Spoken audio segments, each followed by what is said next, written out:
শালার বুড়া, লুচ্চামি বাদ দে, এখনো সময় আছে, ভালো হয়ে যাও। তুমি এত তাড়াতাড়ি বিয়ে করলে কেন?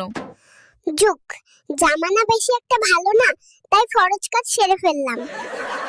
বাবু তুমি বড় হয়ে কি হবে? আমি বড় হয়ে মায়ের আদর্শ সন্তান হতে চাই এবং তারা যতদিন বেঁচে থাকবে কোনোদিনও তাদেরকে কষ্ট দেব না। ডাক্তার বাবু, ওয়াইফাই এর পাসওয়ার্ডটা দেন তো, আমার ফোনের এমবি শেষ হয়ে গিয়েছে, তাড়াতাড়ি দেন, ফ্রি ফায়ার খেলবো। আচ্ছা, তুমি এত হতাশ কেন? চোরের জন্য বাড়িতে সিসিটিভি ক্যামেরা লাগিয়েছিলাম, সিসিটিভি ক্যামেরাটাই চুরি হয়ে গিয়েছে। আচ্ছা বাবু, আমাদের মাতৃভাষা আছে কিন্তু পিতৃভাষা নাই কেন?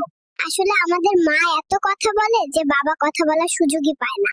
ডাক্তার বাবু আমাকে ফেরত পাঠাও। কেন, তোমার কি হয়েছে? আমার বাবা মা দুজনেই টিকটকার। আচ্ছা, তুমি তো এখন জন্মগ্রহণ করলে, এখন তুমি কই যাচ্ছ? আরে সাংবাদিক, কথা বলিস না, এখন গার্লস স্কুল ছুটি দিছে, ওইখানে যাচ্ছি। বাবু, মাতৃগর্ভ থেকে বের হয়ে তোমার কেমন লাগছে? আগে বলো, আজকে তুই ব্রাশ করছিস নাকি? তোর মুখে তো দুর্গন্ধ আসতেছে। নাতি, বাহিরে অনেক সুন্দরী মেয়ে আছে, চলো ঘুরতে যাই। শালার বুড়া, লুচ্চামি বাদ দে, এখনো সময় আছে, ভালো হয়ে যাও।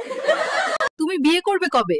আপনি রাজি থাকলে এখনই করতে পারি, কিন্তু আমি তো ছোট, আপনাকে কামাই করে আমাকে খাওয়াতে হবে। আচ্ছা বাবু, তুমি ছাত্রদল নাকি শিবির?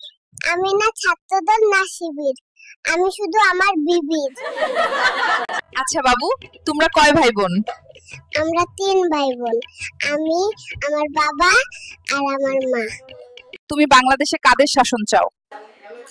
আমি বাংলাদেশে একমাত্র আল্লাহ তাআলা শাসন চাই। তুমি বাংলাদেশের জন্মগ্রহণ করে কেমন লাগছে? ভালো লাগছে, কিন্তু আগে আমরা একটা বউ দরকার।